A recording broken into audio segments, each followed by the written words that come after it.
Baik, Bapak Ibu hadirin yang berbahagia, dalam kesempatan kali ini nanti kita akan membahas terkait dengan preeklamsia. Nanti Bapak Ibu semuanya boleh bertanya apa itu preeklamsia dan mungkin lebih detail nanti akan dijelaskan oleh teman-teman dari program studi S1 Perawatan Universitas Muhammadiyah Ponorogo. Monggo Mbak, langsung mawon, mari kita pertemuan kita pada kesempatan kali ini kita buka dengan bacaan basmalah bersama. Bismillahirrahmanirrahim. Tentu monggo Mbak Sarah dan Mbak Indah. Assalamualaikum warahmatullahi wabarakatuh. Selamat pagi Ibu-ibu, masih semangat ya? Sebelumnya terima kasih kepada tim TKRS LSM Muhammadiyah Ponorogo atas kesempatannya untuk kami bisa bergabung di acara penyuluhan preeklamsi pagi ini. Ibu-ibu di sini kami perkenalkan, saya Indah, di sana ada Mbak Sarah, ada Mbak Ulfa, ada Mbak Eti, ada Mbak Yunita, Mbak Wahyu, dan Mas Abdullah Handarus di belakang sana. Kami di sini dari mahasiswa Universitas Muhammadiyah Ponorogo akan melakukan penyuluhan tentang preeklamsi pada ibu hamil. Ibu-ibu di sini sudah tahu preeklamsi atau belum? Belum ya? Kalau belum kita belajar bersama-sama ya Bu. Preeklamsi atau biasanya disebut dengan keracunan kehamilan. Tapi bukan karena keracunan makanan, minuman, terus muntah-muntah itu bukan ya. Preeklamsi atau keracunan kehamilan ini merupakan suatu kondisi peningkatan tekanan darah pada ibu hamil yang kehamilan 2 minggu atau setelah persalinan ditandai dengan peningkatan tekanan darah lebih dari sama dengan 140/90 mm/Hg. Di sini ibu-ibu tensinya tinggi boten? Boten nggih, aman nggih, alhamdulillah kalau gitu. Nah, untuk preeklamsi sendiri hanya ditandai dengan hipertensi saja. Ada tanda gejala lain yang menyertai. Bisa dilihat di ekran ya Bu. Untuk tanda gejala lain seperti proteinuria atau protein dalam urin. Protein dalam urin ini terjadi karena hipertensi pada ibu preeklamsi itu menyebabkan terjadinya kerusakan organ ginjal sehingga fungsi ginjal menurun. Partikel protein yang seharusnya tersaring dalam ginjal tersebut tidak dapat tersaring dan ikut keluar bersama urin atau air kencing. Makanya disebut dengan protein urin. Nah, untuk gejala yang ketiga adalah edem atau bengkak pada kaki. Biasanya terjadi pada ibu-ibu hamil ya.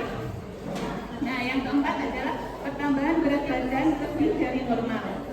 Jadi, preeklamsi bisa disebut preeklamsi jika memenuhi tanda gejala tadi nggih Bu. Ada berapa tadi Bu? 4 nggih. Yang pertama hipertensi, yang kedua protein urin, yang kedua edem atau bengkak pada kaki, dan yang keempat adalah pertambahan berat badan lebih dari normal.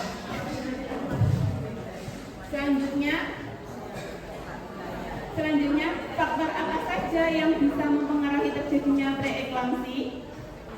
Di sini beberapa faktor preeklamsi ada beberapa ya Bu. Ada yang pertama kehamilan pertama, kemudian kehamilan kembar.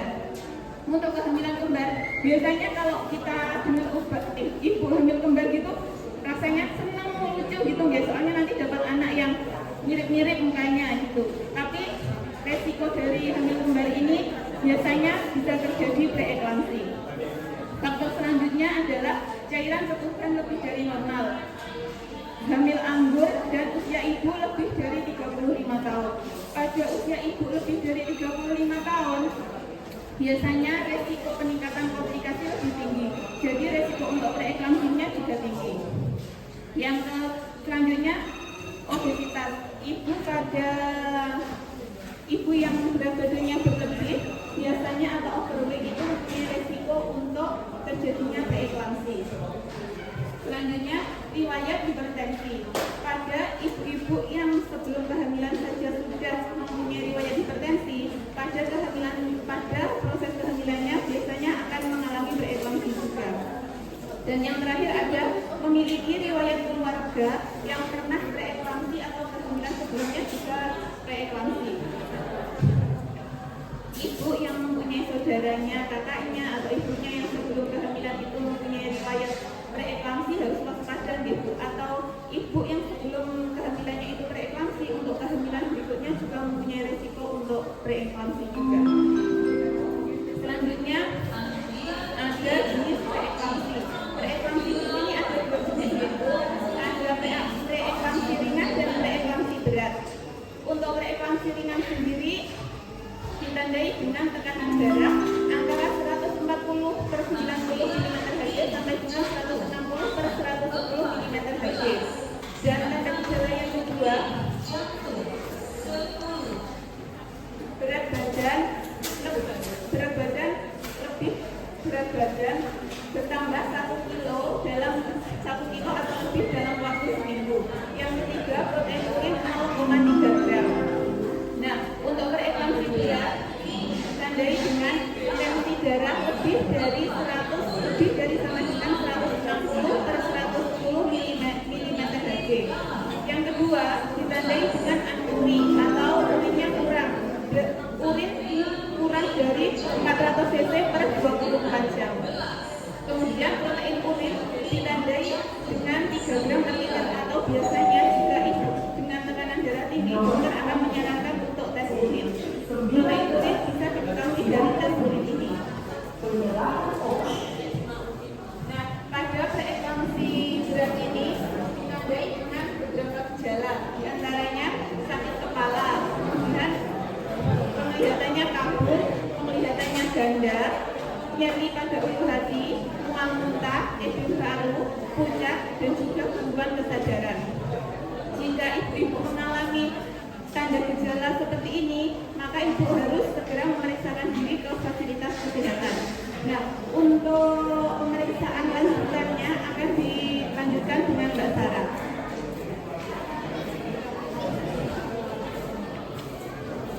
Baik ibu-ibu semuanya, perkenalkan saya Sarah, mohon izin melanjutkan untuk penyampaian materi penyuluhan pada pagi hari ini. Tadi sama Mbak Indah sudah dijelaskan terkait penelitiannya, terkait tanda gejala, dan juga terkait dengan jenis-jenis preeklamsi. Tadi ada preeklamsi berat, ada juga preeklamsi ringan.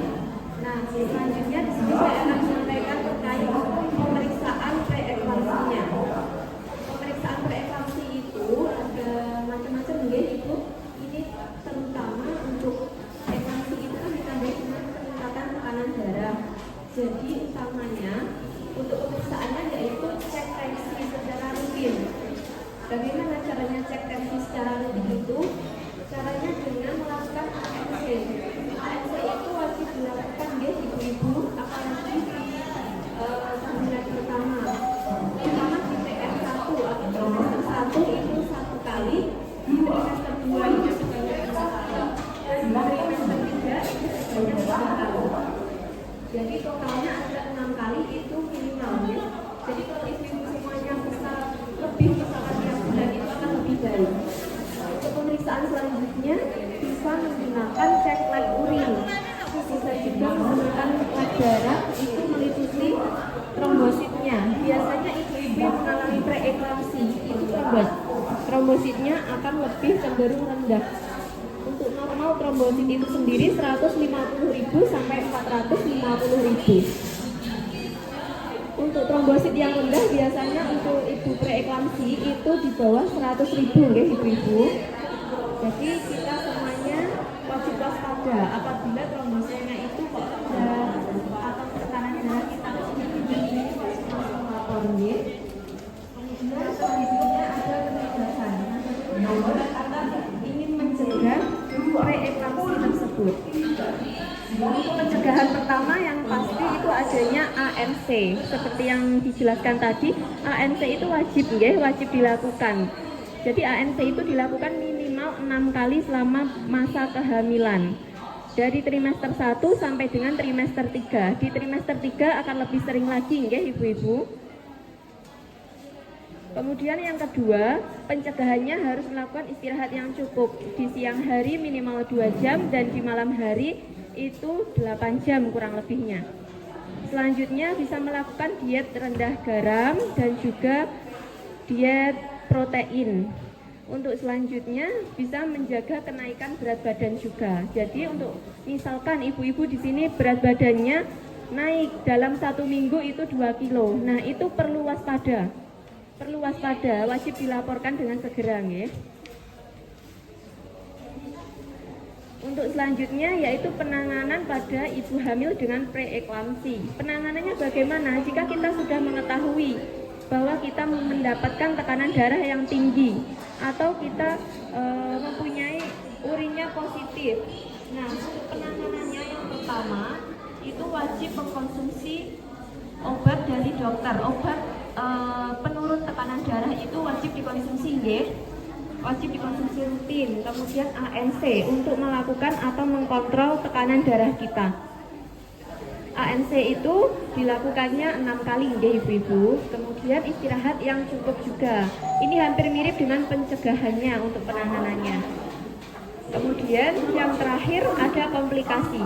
Bagaimana jika kita sudah mengetahui kalau kita terkena preeklamsi? Nah, untuk komplikasinya itu sendiri sangat membahayakan janin dan juga ibu sendiri. Jadi bukan hanya untuk membahayakan ibu, tapi membahayakan janin juga. Bisa menyebabkan kematian pada janin dan juga kematian pada ibu. Kemudian komplikasinya bisa terjadi kejang atau eklamsi. Ada juga kehamilan prematur. Kehamilan prematur itu sendiri adalah kehamilan di bawah 37 minggu usia kehamilannya. Jadi kalau usia kehamilan 37 minggu itu sangat beresiko, beresiko kepada adiknya. Resikonya apa saja? Nah, resikonya itu bisa ada gangguan pernafasan pada adiknya, ada juga gangguan penglihatannya, ada juga gangguan di bagian pencernaannya karena usianya belum cukup. Usia kehamilannya masih di bawah 37 minggu.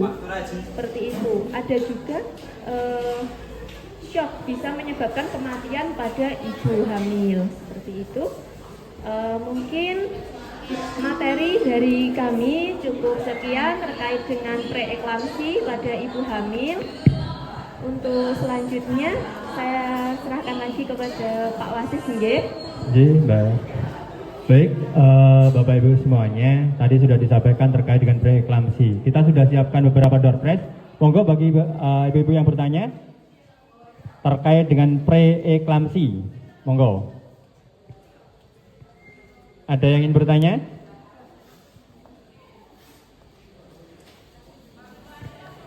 Kita sudah siapkan door prize ini dari teman-teman mahasiswa Unmuh sudah menyiapkan banyak sekali door prize. Apa ya Mbak? Berapa Mbak? Betul sekali. Monggo silahkan. Monggo dengan siapa dan dari mana? Delia dari Dolopo. Bu Delia dari Dolopo. Monggo materi silahkan maju ke depan biar kelihatan. Silahkan maju ke depan biar kelihatan. Nanti yang tanya malah tidak bisa jawab nanti. Monggo Bu Delia. Kalau sebelum hamil kan darahnya itu tensinya tuh di bawah 120, tapi sejak hamilan mesti naik. Itu apa ada indikasi ke preeklamsia? Oh gitu. Udah gitu aja makanya. Itu Mbak pertanyaannya sudah cukup jelas ya? Tidak perlu saya ulang. Ya, mohon izin menjawab Ibu. Untuk sebelumnya saya izin tanya, tekanan darahnya waktu mendekati kehamilan berapa?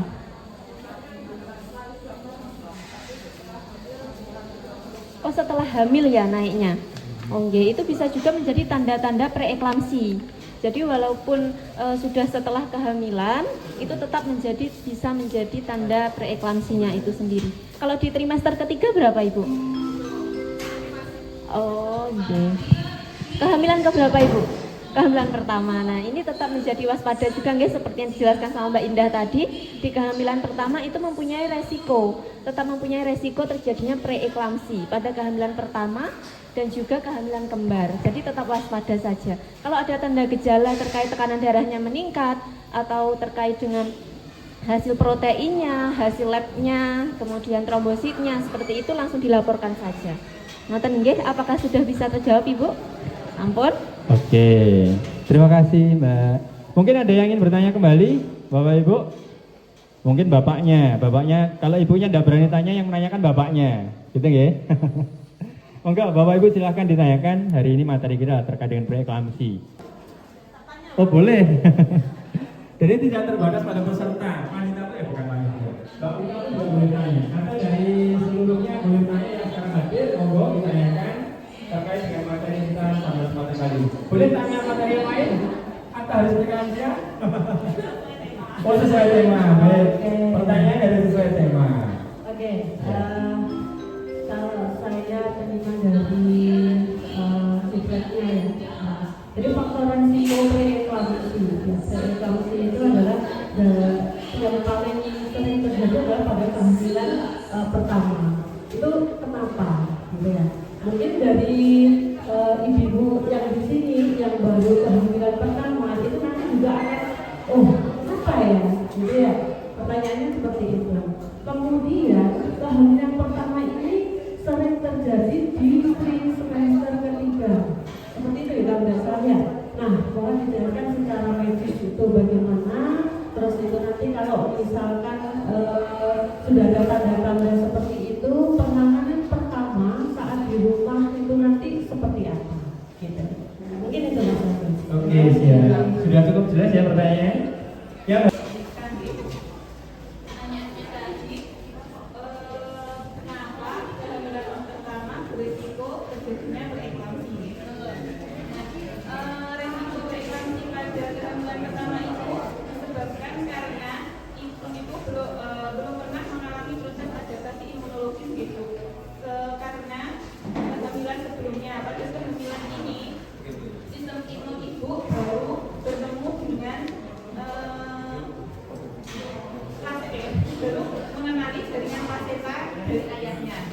Jadi penyesuaian dari ibunya ibu bergabung dengan bapak ayahnya. Bapak ayahnya. Bapak ayahnya, suaminya maksudnya antara ibu bapak ayahnya.